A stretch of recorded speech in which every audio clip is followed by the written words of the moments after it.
Penelope in Oklahoma. How can we help you tonight? Hi. So I fairly recently, in the last 2 months, have deconverted from Christianity, and part of that process, I'm questioning everything that I thought I knew because my whole identity was wrapped up in Christianity, and I'm not that anymore. So I recently, before I deconverted, realized that I was demisexual. And so, not having any real sexual desire until I had a deep emotional bond, I thought that's what everyone experienced. Didn't realize that I was, that was a thing that was not the quote-unquote norm. And I'm wondering if maybe I have some repressed, bi or pansexuality, because I do have attraction to men. And being raised super religious, having attraction to men, just lean in real hard to that. And I'm trying to figure out if I've been repressing some other part of my sexuality or if I'm just overthinking this and I need to calm the fuck down. Well, congratulations on making it out. This is probably an exhausting period of time for you. Yeah. I remember this.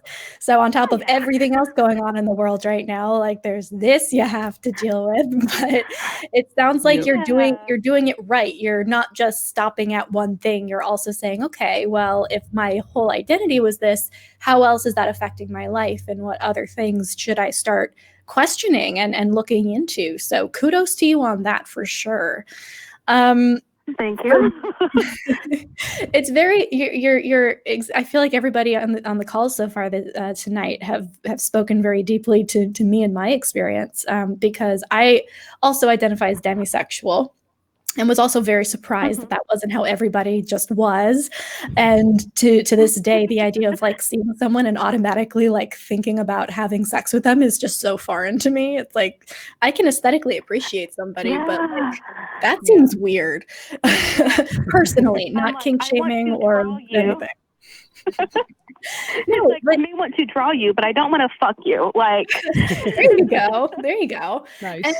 And I think that a lot of the way that bisexual women are portrayed in media is part of this, right? Because there is a stereotype of the woman who was attracted to other women that is very voracious and very sexualized and very overt, and must be non-discriminating. If you're bisexual, then you'll take anybody is sort of the message. Right. Yeah, and you'll take everybody in exactly the same way, and you're going to start embodying the male gaze, which is problematic by itself.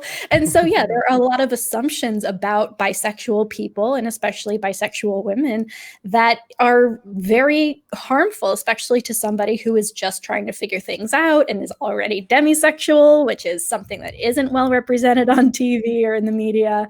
So, this is definitely all wrapped up.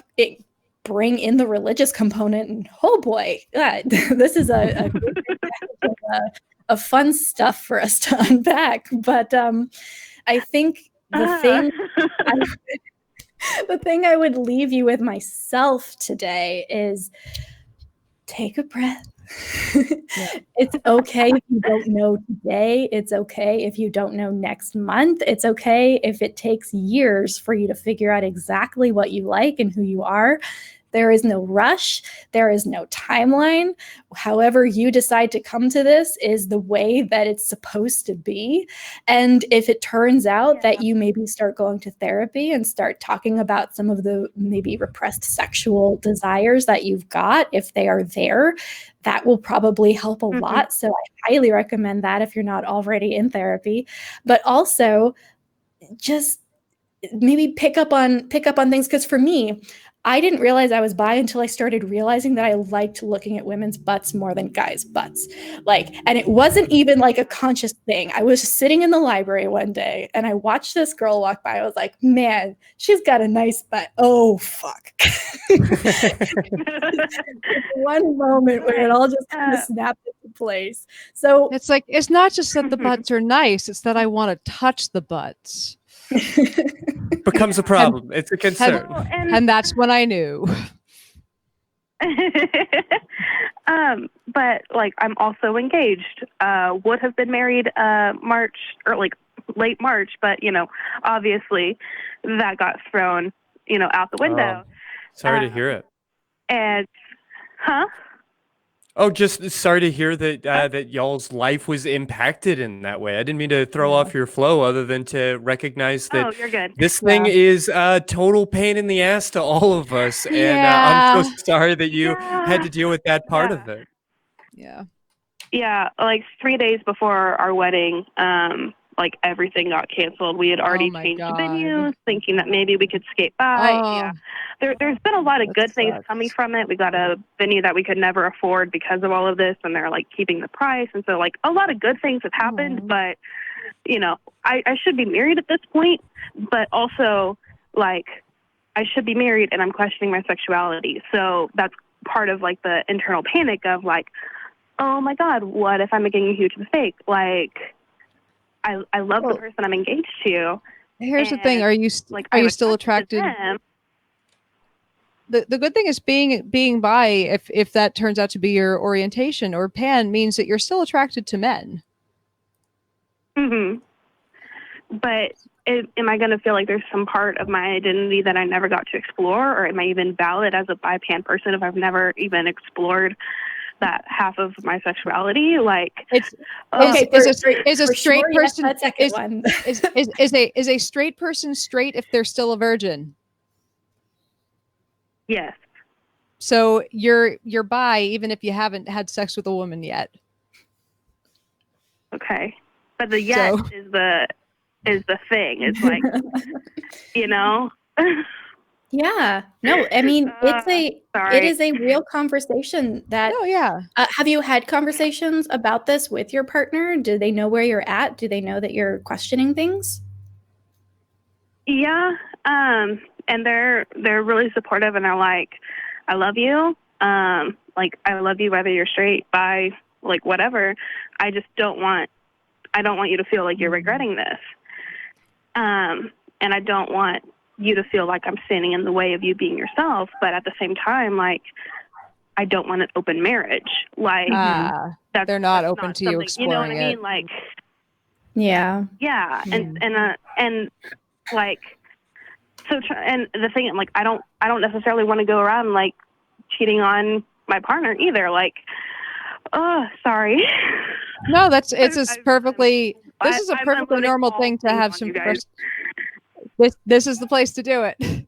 So, but, no, it's a normal thing. It's a normal thing to be frustrated about. The fact here's the thing. You might be at an impasse here because he went into this, like you guys both went into this relationship kind of with the understanding that it was monogamous and you were straight, and that understanding changed for you and not for him. And it's not his fault that you had this awakening, and it's not your fault that he wanted this to stay as it was. So either this, like, you guys have to come to some new arrangement. It might be in order for you to be happy, in order for you to explore this, or you're going to have to let this go unexplored, or there has to be a break, or something, because this doesn't sound like a thing that you want to let go unexplored.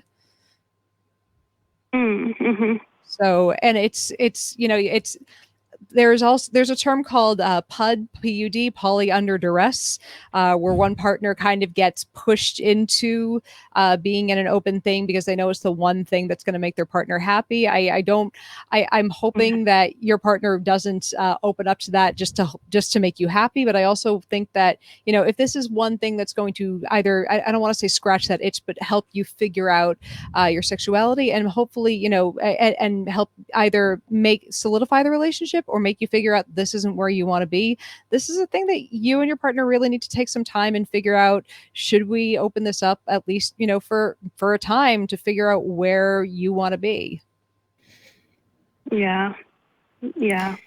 And I also, on top of this, where even if we were in a position where like opening up was an option, like getting the emotional bond that's needed for me to even realize if this is a thing or not, like Yeah, and I do also want to raise just a couple more caveats here.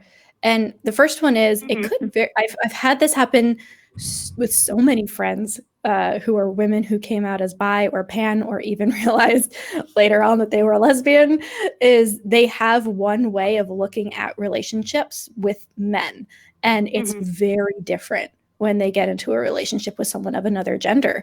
And so for me, I know for me, I am demisexual with guys, but if there is if I'm on a date with a woman or an NB person, it's a whole different ball game, and I get giddy 12-year-old first kiss kind of oh my God, excitement.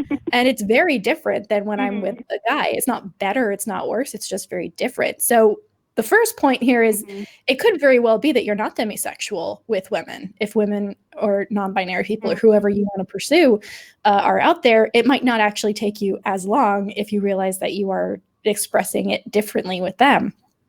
But the other thing that I want to stress here is that there's this conception, even among a lot of people in the queer community, that in order to be bi or pan, you need more than one.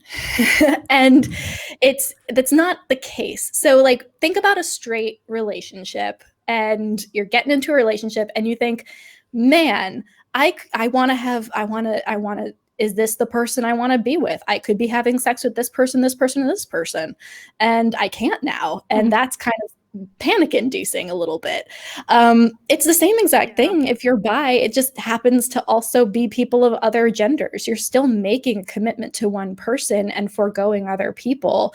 And it doesn't, it's not more expected of you as a bi person to have more than one partner, or to have to explore, or to have to experiment. If you want to, you should, and you should find a way to negotiate that with your partner or come to a new relationship conclusion. But just because you are realizing you might be bi or you might be pan does not by itself mean that you now need to go outside of your marriage to find other relationships. That's not something that is required of you. You are still fully bi or fully pan, even if you have only had sex with this person and they are the person you married and that is it. That does not count as something that invalidates your queer identity. So just putting that out there as well, in case that was a pressure you were feeling. I greatly appreciate that. Oh my goodness gracious. You guys are incredible. I'm only familiar with V. I've been watching Talk Heathen and called in there, I think once, maybe twice. And I'm getting more introduced to your work, V, and I really appreciate you. And I'm going to have to look up everyone else, because that's just, I mean, yay! You look everyone else up. But thank you guys so much. I really appreciate you letting me, word vomit all over the place. Thank you for calling in. It's a really good conversation, and I'm excited we got to talk with you tonight. Yeah, best of luck and congratulations. Take care. Thank you. Bye. Bye.